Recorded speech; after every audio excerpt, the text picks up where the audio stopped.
Welcome back to Sports One. आप हैदर हुसैन की बातें सुन रहे थे। अब मुझे हॉकी के दो ऐसे लोगों ने ज्वाइन किया जो इस वक्त की मौजूदा हॉकी से तो जुड़े हुए हैं, लेकिन उनका माजी से भी बड़ा गहरा ताल्लुक है, और वो माजी जो सुनहरा माजी था।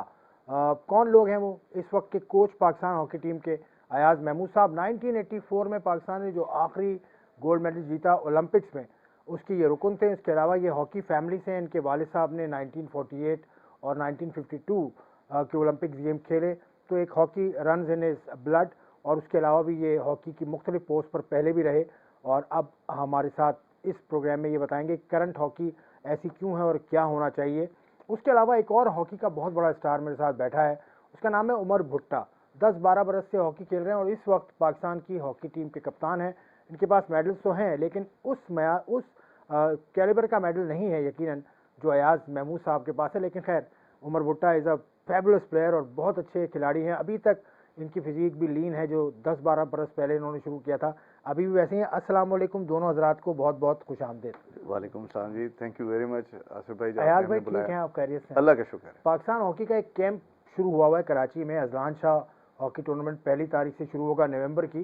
तो ये कैंप को जानबूझ के इतना लंबा रखा गया, ऑलमोस्ट अ मंथ, 1 महीने का कैंप। जानबूझ के ही आप समझे, उसकी रीज़न एक बड़ी वाजे है कि हमारा हमेशा से एक फ़िटनेस का फुकदान रहा है। जो हम, जब मैं सिलेक्टर था तो तब भी मैं ये कहता रहता था, और इन प्लेयर्स को भी पता है कि हम आखिरी 2 क्वार्टर्स के अंदर जो भी हम इंटरनेशनल इवेंट्स खेलें, तो ये ओपनली एक व्यूज़ होते थे सबके, जो एक्स प्लेयर्स भी हैं और जो पब्लिक भी है, कि जी हमारे लास्ट 2 क्वार्टर्स के अंदर हमारे लड़के जो है बड़े थके हुए हो जाते हैं। तो मे भी शायद एक फ़िटनेस लेवल जो हम समझते हैं कि इंटरनेशनल लेवल होना चाहिए, जो मैं पर्सनली समझता हूँ जो होना चाहिए, वो नहीं है। तो उसको हमने कैंप को जो है वो 1 महीने का किया है, और इसके अंदर उमर भी आपको बताएंगे, क्योंकि ये एक इनको अच्छा खासा मैं आजकल जो है टफ़ टाइम दे रहा हूँ। तो ये भी बताएंगे कि हमारी हार्ड ट्रेनिंग्स क्या है, हम क्या कर रहे हैं, हमारा फ्यूचर प्लान क्या है, और हम क्या डिस्कशंस करते हैं of the field and on the field. ये दोनों चीज़ें हम, मेरा खुद भी जाना हुआ, मैंने आपको देखा है। तो अयाज महमूद साहब जो कह रहे हैं फिटनेस के ऊपर, पहले बताओ कि पिछले चंद सालों में क्या फिटनेस ट्रेनिंग में तब्दीली आई है पाकिस्तान हॉकी फेडरेशन के अंडर? बिल्कुल ऐसे है कि जो फिटनेस, जैसे आप कह रहे हैं कि जी जो लास्ट 2 क्वार्टर्स हैं उसमें ये असल में बता दूं, मैं ऑन रिकॉर्ड ये बात मुझे ख्वाजा जुनैद कह चुके हैं। कई टूर्नामेंट्स की जो रिजल्ट मैं उनसे पूछता था, वो कहते थे कि आखिर में जाके वो फिनिशिंग हमसे नहीं हो पाई, फिनिशिंग टच एक मिसिंग, और एक फिटनेस के हवाले से वो जब वो कोच थे टीम, जी ये कह चुके हैं वो। हाँ जी, वही मैं मतलब क्या कह रहा हूँ कि जो लास्ट जैसे मिसाल के टूर्नामेंट मैच चल रहा होता है, मैच के एंड जो व्यूज़, क्योंकि अब 4 क्वार्टर हैं और हॉकी बहुत फास्ट कर दी है, तो फिटनेस भी बहुत ज़्यादा इम्प्रूव, मतलब कि उसमें बहुत ज़्यादा कंसर्न हो गया। और जो टीमें मुकम्मल फिट होती हैं और उनका जो पेस, स्टार्टिंग पेस और एंड पेस है वो एक जैसा रहता है, तो वो बेहतर रिजल्ट ले लेती हैं। तो ऐसा हुआ कि अनफॉर्चुनेटली हम एंड में जाके हमें उसमें मुश्किलात फेस होना पड़ती हैं, तो उसके ऊपर भी हमारी ट्रेनिंग हो रही है उन चीज़ों को। और कई चीज़ें ऐसी हैं जो हमें जीतने के लिहाज से जो हमें डेफिशिएंसी है, उसके ऊपर भी ये जो है अयाजी भाई जो है उसके ऊपर हमारी जो है वो अयाजी भाई से मैं पूछूंगा, अभी आपको एक मसला तो था हमारे लड़कों का, जो कि नहीं कहना चाहिए क्योंकि आप नेशनल प्लेयर हैं, लेकिन आपको पैसे नहीं मिलते थे, अब मिल रहे हैं पैसे? जी बिल्कुल ऐसे ही है कि ड्यूज़ वगैरह क्लियर हो गए हैं हमारे सारे।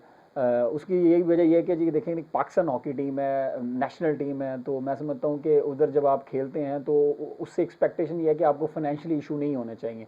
अगर फाइनेंशियली इश्यूज़ होते हैं तो वो थोड़ा बहुत ये होता है कि कुछ फैमिली की वजह से या किसी वजह से थोड़ा बहुत आप परेशान रहते हैं, या चीज़ों को मुकम्मल तौर पे अच्छी तरह परफॉर्म नहीं कर पाते, या अगर ट्रेनिंग कर रहे हैं तो उस पर पूरा ध्यान नहीं दे, तो फाइनेंशियली इश्यूज़ मैं नहीं समझता कि होने चाहिए, क्योंकि प्लेयर्स को जितना ज़्यादा आप उसके ऊपर इन्वेस्ट करेंगे तो होपफुली उनका जो रिजल्ट और पॉजिटिविटी अच्छी आएगी। अयाज भाई, आपके टाइम में भी हुआ करते थे, क्योंकि जिशान अशरफ का मैं नाम लेना चाहूँगा।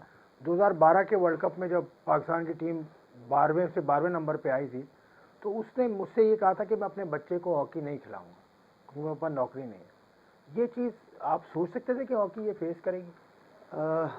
नहीं, सोच तो नहीं सकते थे, लेकिन मेरा ख्याल है कि एक टाइम ऐसा था आसिफ भाई कि हम लोग जब खेल रहे थे, तो आपको याद होगा जब हमने 84 का ओलंपिक्स जीता है, तो हमारी मुझे याद नहीं है हमारे जो डेली अलाउंस था that was 20 rupees a day, ठीक है। और जब हम बाहर जाते थे तो हमें $10 अ डे मिलता था, ठीक है। तो मेरा कॉन्सेप्ट एक चीज़ का बड़ा क्लियर है कि फर्स्ट डिजर्व देन डिज़ायर। पहले मैं डिजर्व कर लूँ, डिज़ायर्स तो मेरी बहुत सी दूसरी है। साइकी है आपकी बतौर कोच। ठीक है, मैं पहले कहता हूँ पहले मैं डिजर्व कर लूँ, डिज़ायर्स तो मेरी बहुत सी है। और ये कौम ऐसी है, ये नेशन ऐसी है आसिफ भाई, कि अगर आप इनको परफॉर्म करके दें, आप यकीन करें कि ये वही लोग होंगे, ये वही डिपार्टमेंट्स होंगे जो वापस से अपने डिपार्टमेंट्स को, स्पोर्ट्स डिविजन्स को ये दोबारा रिवाइव करेंगे। हमारी जो स्पोर्ट्स एक्टिविटीज़ हैं, नॉट ओनली हॉकी पर किसी भी स्पोर्ट्स को वो दोबारा से पैटर्नाइज करेंगे। जो एक हमारा मेरा ख्याल है कि इस मुल्क का सबसे बड़ा स्ट्रॉन्ग पॉइंट है वो स्पोर्ट्स है, जहाँ पे पूरी नेशन एक जगह पे बिल्कुल आती है। बिल्कुल। ठीक है, अरशद को आप देख लें, अभी ओलंपिक्स में गया था। अरशद ठीक है, है और भी लड़के पूरी हैं। कौम को पता लग गया जी, अरशद, सारी कौम उसके लिए दुआएं कर रही थी। हाँ। ठीक है, और उसने उसको प्रूव भी किया कॉमनवेल्थ गेम्स में। इसी तरीके से हमारे बच्चे जितने भी हैं हॉकी के, मेरी दिली ख्वाहिश है कि हम दोबारा, और हैदर इस वक्त जो करंट सेक्रेटरी हैं वो मतलब मेरा ख्याल है कि शायद दिन रात एक कर रहे हैं कि किसी तरीके से वो नोटिफिकेशन निकल आए गवर्नमेंट की तरफ से कि जी सारे स्पोर्ट्स डिविजन जो हैं वो रिवाइव हो गए हैं और हर एक ने अपनी एक्टिविटीज़ शुरू कर दी हैं। उसमें हमारे बच्चे जो हैं, जो अपकमिंग किड्स हैं, वो आएंगे, नौकरी करेंगे और यही हमारी नर्सरी होगी। अच्छा, अभी एक वाकया हुआ, कुछ हॉकी प्लेयर जो मतलब उनका स्टेचर बड़ा है, जो आप करंट टीम में थे, उन्होंने आने से इनकार कर दिया, कैंप ज्वाइन करने से इनकार कर दिया बतौर कोच। उसमें बात हुई थी इस हवाले से? तो एक मैं वाजे कर दूं, उसमें 2 प्लेयर्स हैं जिन्होंने रिजाइन कर दिया। ठीक है, कोई फर्क नहीं पड़ता सर, प्लेयर्स आते रहे मतलब they will not play hockey for Pakistan again. This is what they say, जो उन्होंने सेक्रेटरी पाकिस्तान हॉकी फेडरेशन को लेटर लिखा है कि जी they have resigned. Fair enough, ठीक है, good luck to them. Players आते रहते हैं, प्लेयर्स बनते रहते हैं। सोचना ये है कि क्या पाकिस्तान लीग से ज़्यादा बड़ा है या पाकिस्तान बड़ा है। मेरा एक बड़ा सिंपल कॉन्सेप्ट है कि जब तक ये मेरे इस चांद तारा मेरे इस छाती पे लगा हुआ है, ये सारी लीग्स उसी वजह से चलती हैं। बिल्कुल। और पाकिस्तान क्रिकेट बोर्ड का मैं आपकी बात काट रहा हूँ, पाकिस्तान क्रिकेट बोर्ड के प्लेयर्स बगैर पीसीबी से एनओसी लिए किसी लीग में शिरकत नहीं कर सकते। अगर वो रिटायर हो चुके हैं तो 2 साल रिटायरमेंट को भी उनकी हो जानी चाहिए। तो पीएचएफ का ऐसा कोई निज़ाम नहीं है। सर मेरे ख्याल है ये अभी जो मैंने आपको बताया, जो लड़के गए हैं ये पुरानी फेडरेशन से एनओसी लेकर गए हैं, जिन्होंने कहा है कि किसी ने कहा है कि जी हम 5 अक्टूबर तक रिपोर्ट करेंगे, 1-2 ने कहा है कि हम 10 अक्टूबर तक रिपोर्ट करेंगे। हम आएंगे, वो देखेंगे कि जनाब अली अगर वो उस लेवल पे, जिस लेवल पे मैं इनकी ट्रेनिंग करा रहा हूँ, अगर उस लेवल को वो मीट करते हैं। कोई भी ऐसा नहीं है कि नाम है उसका तो वो अंदर चला जाए, ऐसा कुछ भी नहीं है। मुझे इंशाल्लाह ताला सर ये उम्मीद है कि ऐसा इस वक्त कोई। आपको ये लगता है कि कोई और इनके पीछे है कोई? क्योंकि उस्ताद जी मैंने नाम सुना है कुछ लोगों के मुंह से। सर ये हर ज़माने में कोई ना कोई उस्ताद रहे हैं और इस ज़माने के भी एक उस्ताद चल रहे हैं जो लोगों को डिट्रैक कर देते हैं, बच्चों को गलत राय दे देते हैं। तो बच्चों को खुद भी सोचना है, ज़रूरी नहीं है कि उस्ताद हर वक्त सही हो। ठीक है, आपने ये देखना है कि क्या पाकिस्तान बड़ा है या लीग बड़ी है। लीग में आप पार्टिसिपेट करने उस वक्त जाते हैं जब आप पाकिस्तान को रिप्रेजेंट करते हैं, उसी वजह से आपका कॉन्ट्रैक्ट होता है। तो हमें ये देखना है, अच्छा लीग भी कौन सी है सर। जो मेरे पास इंफॉर्मेशन ये है कि वो भी 3rd डिवीज़न की लीग खेलने जा रहे हैं। तो पाकिस्तान प्लेयर होके 3rd डिवीज़न की लीग खेलना मेरे ख्याल है ठीक है, फाइनेंशियल इश्यूज़ हैं, मैं ये नहीं कहूँगा कि नहीं है, फाइनेंशियल इश्यूज़ अपनी जगह हैं, लेकिन मेरा ख्याल है कि ये बच्चे को अपने आप को थोड़ा सा स्टैंडर्ड बेहतर करने के लिए उस बच्चे को थोड़ी और मेहनत करनी चाहिए, जो जाके उनकी 1st डिवीज़न खेले, 2nd डिवीज़न खेल ले। 3rd डिवीज़न के लिए आप अपने मुल्क को छोड़ के जा रहे हैं, ये मेरा एक क्वेश्चन है जो मैं। ठीक है, उमर ये बताओ कि लीग्स तो होती हैं, बाहर होती हैं, पाकिस्तान में कोई लीग होनी चाहिए या इससे पाकिस्तान हॉकी को फ़र्क पड़ेगा? बिल्कुल, मैं समझता हूँ कि अट्रैक्शन जो है ना वो बहुत ज़रूरी है। अगर जैसे कि अगर लीग होगी, एक तो फाइनेंशियल इश्यूज जो हैं वो रिजॉल्व होंगे, और सेकेंडली जो है कि जब वो हॉकी यानी कि कमर्शलाइज होगी तो जो नीचे वाली नर्सरी है, जैसे कि बच्चे हैं हमारे, जो देखेंगे और अट्रैक्ट होंगे और वो खेलना चाहेंगे, और उनके वालिदैन भी कहेंगे कि यार यहाँ से जो है हमारा जो बच्चों का फ्यूचर अच्छा नज़र आ रहा है। जब वो ये सोचेंगे तो जाहिर बात है वो पुश करेंगे बच्चों को कि आप हॉकी खेलें, और उसके अलावा जो बच्चे खुद हैं वो भी अट्रैक्ट करेंगे। और दूसरा जो सबसे बड़ा इसका और भी फ़ायदा होगा इंटरनेशनल हॉकी के लिहाज से, कि जब आप डिफरेंट मुल्कों के और डिफरेंट कंट्रीज़ के कोचेज़ और प्लेयर्स जब आप यहाँ पे आएंगे तो वो उनकी जो डिफरेंट वे ऑफ प्लेइंग है तो हमारे लड़के जब उनके साथ खेलेंगे तो वो उनसे गिव एंड टेक, यानी कि उनसे कुछ सीखेंगे और उनके जो नई चीज़ें हैं या जो चीज़ में वो बेहतर है या जो हमें डेफिशिएंसी है उससे बहुत कुछ लर्न होगा। और हॉकी में जो एक नई इस्तेलाह है 5 अ साइड हॉकी, छोटी हॉकी होती है, वो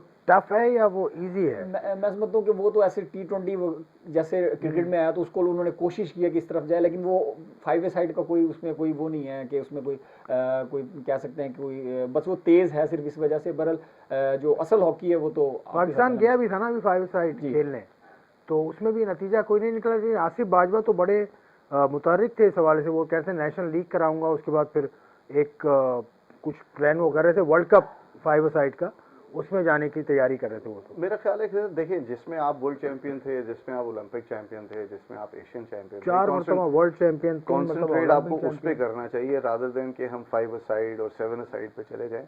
जहाँ पे हमें करना चाहिए वहाँ हम पैटर्नाइज करें अपने बच्चों को और अपने टीम को।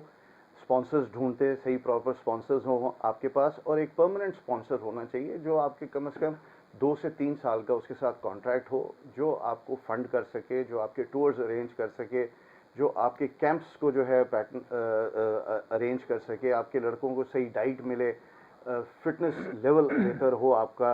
अगर हम इसी तरीके से करते रहेंगे जो पास्ट में होता रहा, तो रिजल्ट्स जो हैं वो ऐसे ही रहेंगे जिस तरह पहले थे। लेकिन आई एम श्योर कि थिंग्स हैव स्टार्टेड चेंजिंग। अच्छी बात यह है कि जितने लड़के अभी कैंप में आए हैं, हमारे पास इस वक्त टोटल 22 लड़के हैं जो कैंप में आए हैं, और वो सब जो मैं ट्रेनिंग उनको करा रहा हूँ वो कर रहे हैं और रिस्पॉन्ड कर रहे हैं। हमने एक जो तरीक़ाकार मैंने इन बच्चों के साथ स्टार्ट किया है, वो कहते हैं ना सर कि practice makes the man perfect, ठीक है। तो वो हमने किया है कि हम इनको ये बता रहे हैं कि जी मुझको, मैंने ये नहीं देखना कि जी हम 6 साइड खेलने 6 नेशन खेलने जा रहे हैं और 6 नेशन में हम देख लेंगे कि हमने क्या करना है। नहीं, हम बच्चों को उनका माइंडसेट में चेंज कर रहा हूँ कि वील गो फॉर नंबर 1। जब हम नंबर 1 के लिए खेलेंगे तो उसके अंदर हम जोर भी लगाएंगे, हम ट्रेनिंग भी वैसे करेंगे, और Aahista Aahista, it's a hard task, इसमें कोई शक नहीं है कि ये बड़ा मुश्किल टास्क है, क्योंकि आपके अगर 10-12 सीनियर लड़के नहीं आते हैं तो ये आपकी एक रीबिल्डिंग प्रोसेस स्टार्ट हो जाएगा टीम का। अगेन मुझे बिल्कुल फिक्र नहीं है, हमारे पास बच्चे हैं जिनको हम ट्रेन करेंगे। आप मेहनत करें, मेहनत करके आप, हम भी इसी तरीके से जब टीम में आए थे तो हमने अपने सीनियर्स को ऐसे ही रिप्लेस किया था कि हमने ज़्यादा मेहनत की, हमने रिप्लेस कर लिया। इसी तरीके से जो आपका यंग टैलेंट है, जो हिडन टैलेंट है, वो भी हम ढूंढेंगे। और मुझे उम्मीद है कि पाकिस्तान को थोड़ा टाइम ज़रूर लगेगा, ओवरनाइट कोई भी चीज़ें सही नहीं होंगी, क्योंकि ख़राब होते होते 15-20 साल लगे हैं, तो इसको सही होते होते भी टाइम लगेगा। सही कैसे होंगी? और उसके अलावा उमर भुट्टा ने एक बात की थी फॉरेन लीग के हवाले से, उस पर मजीद बात करूंगा इस ब्रेक के बाद।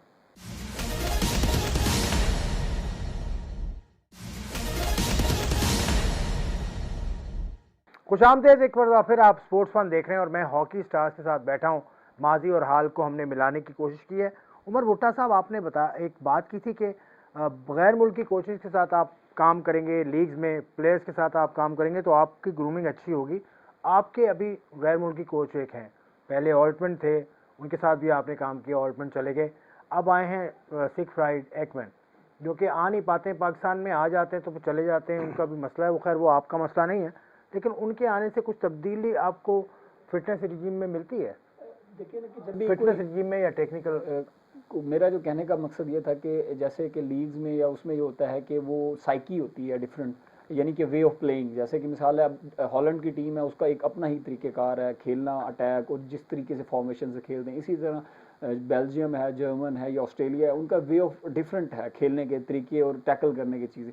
जब आप प्लेयरों के साथ खेलते हैं तो वो उसमें आपको वो सोल्यूशंस भी बताते हैं कि अगर हम ये काम करेंगे तो इसका क्या सोल्यूशन है। जापान के साथ थे, जी, जापानीज हैं, और बेसिकली तो वहाँ से हॉलैंड के पास भी होते होंगे ना, एक्मैन साहब बताते होंगे आपको। जी बिल्कुल, क्योंकि ये जापान के कोच रहे हैं तो फिर जाहिर बात है, उन्होंने वो कहा कि जी वहाँ से मैं 5 साल या 6 साल उनके साथ काम किया, उन्होंने एशियन गेम्स में गोल्ड लिया। तो बेसिकली ये होता है कि टेक्निकल और चीज़ें जो हैं वो डिफरेंट हैं, काइंड ऑफ डिफरेंट है। हॉकी की जो खेलने के तरीक़ेकार हैं वो हर मुल्क और चीज़ें अपने ही तरीके से। अब जर्मन्स हैं वो फिजिकल ज़्यादा है, क्योंकि उनकी हाइट ज़्यादा होती है और उनकी हॉलैंड जो वाले भी ऐसे रीच ऑफ प्लेइंग मतलब वो ज़्यादा होता है, तो उनका वे ऑफ प्लेइंग डिफरेंट किस्म का होता है, तो वो चीज़ें अपनी चीज़ों को यूज़ करते हैं। जैसे हमारे हाँ जो प्लेयर्स हैं वो बॉल के साथ बहुत अच्छे होते हैं, यानी कि उनकी जो बॉल की ग्रिप बहुत अच्छी होती है, डॉजिंग होगी या स्पीड बड़ी होगी या काउंटर, तो ये डिफरेंट मतलब हर कल्चर के साथ ये चीज़ें चेंज होती हैं। चलो ठीक है, आपने जवाब। आप आइए, एकमैन साहब आपके फॉरेन कोच हैं। फॉरेन कोच वो आ नहीं पाते हैं पाकिस्तान में, आ जाते हैं तो उनका कुछ वीज़ा का इशू है, क्या मसला है उनके साथ? पहले तो मुझे कागजी कार्रवाई अगर आपको इल्म में है तो वो बताइए, उनमें क्या कमी है? मुझे उनके टेक्निकल इश्यूज का नहीं पता एकमन साहब का, लेकिन जहां अच्छा, तो कोच चलें फिर आप ये तो बता सकते हैं कि फॉरेन कोच बेहतर होता है या लोकल कोच? मेरा ख्याल है लोकल कोच ज़्यादा बेहतर आप लोकल फॉरेन कोच के साथ ही काम कर रहे हैं अभी भी? मैं कर ज़रूर रहा हूं, लेकिन जो मैंने उनका स्टाइल देखा है उस हिसाब से मेरा ख्याल है कि हमारा बच्चा जो है एडजस्ट नहीं कर सकेगा। मतलब आप इस पे कन्विंस हैं कि लोकल कोच ही होना चाहिए इन बच्चों के साथ, पाकिस्तानी बिल्कुल बच्चों के बिल्कुल, साथ? देखिए अगेन मैं कहता हूं कि आप अपने कोचेस को बाहर भेजें, वो ट्रेन होकर बाहर से वापस इधर आएं, उनकी कुछ टेक्नोलॉजी लेकर आ जाएं, उनकी कोई अच्छे पॉइंट्स लेकर आ जाएं, और जो हम यहाँ पर उसके अंदर कुछ इनोवेशंस ला के बेहतर तरीके से हम परफॉर्म, मेरा और इनका कम्युनिकेशन गैप नहीं होगा। हाँ, फॉरेन कोच आएगा तो उनका और इनका कम्युनिकेशन गैप, अगर 18 लड़के हैं तो हो सकता है कि 3 उनसे कम्युनिकेट कर सकें, लेकिन बाकी 15 लड़के हो सकता है कम्युनिकेट ना कर सकें। वो आप फिर इंटरप्रेटर बीच में रखेंगे जो उनको समझाएगा, वो उधर समझाएगा, फिर वो लैक हो सकता वो है। लैक हो जाता है। मेरा ख्याल है कि बेहतर ये है कि आप अपना कोच रखें, उसको आप बाहर भेजें, वो बाहर से ट्रेन होकर आ जाए, बाहर से जो कोर्सेज हैं, जो उनकी मास्टर कोचेस जो मास्टर कोचेस हैं, अगर मास्टर कोचेस नहीं भी हैं तो मेरा ख्याल है कि वो ज़्यादा बेहतर है कि आप उनके जो इवेंट्स होते हैं उसमें अपने कोचेस भेजें, जो उनके स्टाइल ऑफ प्ले है उसको वो देखें, और उसके अंदर ये चेक करें कि हम उनको किस तरीके से ब्रेक कर सकते हैं, उनकी डिफेंस को हम कैसे ब्रेक कर सकते हैं। जहाँ पे हमारा आसिफ आजकल प्रॉब्लम आ रहा है, अगर आप पास्ट में उठाएं अपने सारे मैच, अपने टूर्नामेंट्स उठाएं, तो जो मैं आजकल इनको बता भी रहा हूँ, हम वर्ल्ड कप खेलने गए, हमने गोल 22-23 खाए। 2014 में आखिरी वर्ल्ड कप खेला है हमने गोल खाए, हाँ। ठीक है, जो हमने कंसीव किए गोल वो 22-23-24 गोल थे, हमने किए कितने? 3 गोल। तो डिफरेंस तो वही आ गया। इसका मतलब ये कि हमारे बच्चों की जो स्कोरिंग एबिलिटी है, जो हमारा स्ट्रॉन्ग पॉइंट होता था कि best offence is the best defence, that means कि हमारा जो फॉरवर्ड है उसकी पेनिट्रेशन टूवर्ड्स द सर्कल है ही नहीं, वो जा ही नहीं रहा सर्कल की तरफ, वो डी की तरफ जा ही नहीं रहा। हम डी कहते थे, आज के ज़माने में उसको सर्कल बोलते हैं।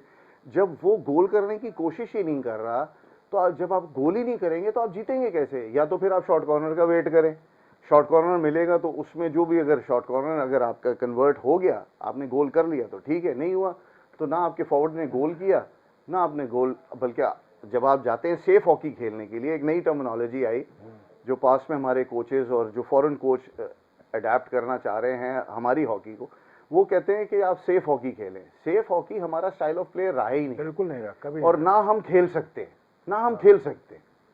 हमारा स्टाइल ऑफ प्ले हमेशा एग्रेसिव रहा है, ठीक है, और हम अग्रेसिव हॉकी ही खेल सकते हैं।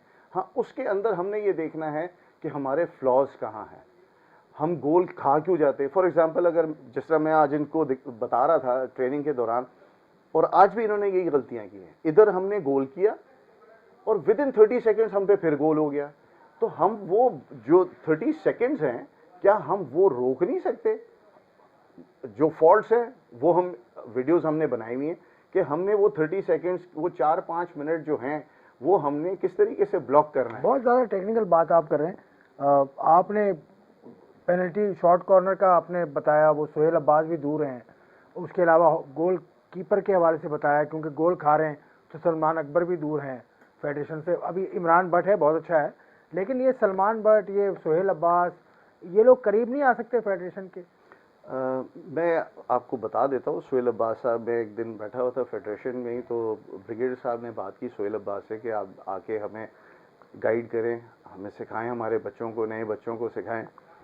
तो उन्होंने कहा जी कि आप मेरे मैनेजर से बात कर लें। तो मेरा ख्याल है कि ये मैं एक बड़ा छोटा सा प्लेयर हूँ। फेडरेशन के प्रेसिडेंट ने उन्हें फ़ोन किया और उन्होंने कहा कि मैनेजर से बात कर लें। तो देखिए, यहाँ पर जब पाकिस्तान का नाम आ जाए तो सारी चीज़ें पीछे हट जाती हैं।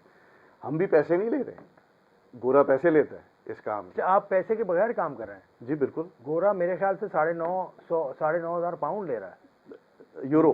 यूरोस यूरोस यूरोस जो बनता है 25 लाख रुपए। तकरीबन इतना ही चलें, है। अच्छी बात।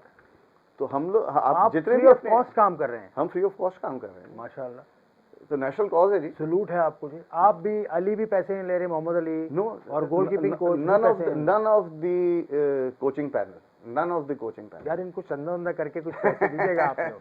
सर ये बच्चे जीत जाएं, बच्चे अच्छे परफॉर्म करें, ये बच्चे अच्छा परफॉर्म कर लें, वही हमारे लिए मेडल है।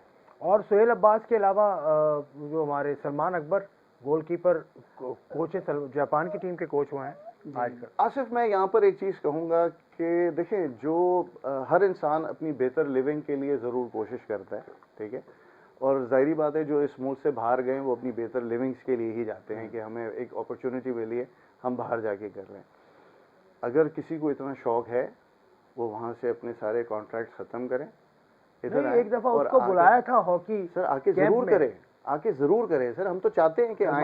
सलमान आके अकबर को जरूर बुलाया था हॉकी, जब वो खेलते थे हॉकी कैंप में, वहां से बुलाया, सिलेक्ट नहीं किया तो वो दिल बर्दाश्त भी तो हुआ होगा। सर ये एक इमरान वारसी है, सिस्टम वो है, ऑस्ट्रेलिया में बैठे ये हैं। एक सिस्टम है आसिफ, हमारा एक सिस्टम है ये, विच इज़ अनफॉर्चुनेट सिस्टम, ठीक है।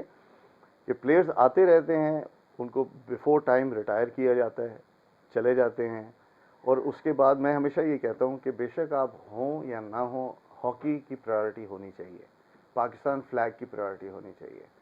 पाकिस्तान है, हॉकी है, हम सब हैं, वरना शायद आप और मैं इधर बैठे हैं। बिल्कुल, मैं तो हॉकी पे कोशिश करता हूँ कि प्रोग्राम ज़्यादा से ज़्यादा हों, क्योंकि मेरा शगफ खुद भी रहा है हॉकी का, मुझे बहुत शौक है। उमर भुट्टा साहब 30 साल के आप हो गए माशाल्लाह, तो हॉकी में तो समीउल्लाह साहब ने तो इस एज में हॉकी छोड़ दी थी, मतलब समीउल्लाह हो गए या कोई भी प्लेयर हो गया, वो 30-32 में हॉकी छोड़ देते हैं। आप बिल्कुल ठीक कह रहे हैं कि एक तो इसमें यह था कि जैसे रिवी ने पहले बताया कि पहले जो हॉकी थी वो होल द ईयर 365 दिन चलती रहती थी, बीच में जो है वो सारा जो है वो आप नेशनल से इंटरनेशनल, उसके बाद फिर आप डोमेस्टिक टूर्नामेंट में बिजी हो जाते थे और इस तरह चलती रहती। अब थोड़ा सा फ्लॉप आ गया कि जी टूर्नामेंट कम हो गए और जो लोड है वो उसका नुकसान भी हुआ अल्टीमेटली कि हॉकी जो है वो नीचे डिक्लाइन की तरफ चलेगी, फिटनेस प्रॉब्लम आने शुरू हो गए। लेकिन अनफॉर्चुनेटली ये होता है कि कुछ लोग या कुछ ऐसे भी होते हैं जो जिनको जैसे आपने बताया कि आपको हॉकी पसंद है, तो मुझे भी मेरे वालिद साहब ने ही हॉकी की तरफ राग़िब किया था और उनकी वजह से मैं मतलब हॉकी में, और उसके बाद मुझे शौक़ हो गया, तो मैं कोशिश होता है कि मैं इन्वॉल्व रहता हूँ उसमें हॉकी में, तो समझे कि हॉकी पैशन के तौर पे है। तो हॉकी छोड़ने के बाद क्या इरादा है? कोचिंग करोगे, कोचिंग कोर्सेज करोगे, क्या करोगे? अभी उसमें कुछ कहा नहीं जा सकता क्योंकि मैं थोड़ा सा ये हो कि मैं अपनी फैमिली के पास रहना ज़्यादा पसंद करता हूँ। मैं अकलौता हूँ, मतलब मेरी ना कोई सिस्टर है और ना ही कोई भाई है। मेरी वालदा हैं और 2 बच्चे हैं मेरे, तो मैं कोशिश होता है कि जब मैं ऑफ होता हूँ तो मैं भागलपुर में रहते हैं ना, मैं समी भाई के साथ, जी बिल्कुल, वहाँ पे तो बड़े बड़े स्टार आप हैं भी जी। चाहते हैं कि आपका मुजस्समा बने वहाँ नहीं जी, लेकिन उसकी गेंद जो है वो जंगले में हो। तो मैं फिर ये है कि घर रहना पसंद करता हूँ कि अपने बच्चों के पास, और उसके अलावा जॉब है डोमेस्टिक जो हमारी वापडा, वो जब तक मतलब कहेगी खेलते रहेंगे, उसके बाद लेट्स सी देखते हैं कि क्या है। भाई वापडा एक ऐसा डिपार्टमेंट है जिसने बड़ा सपोर्ट किया लोगों को, बाकी बैंक्स के अलावा, सर फोर्सेस के अलावा।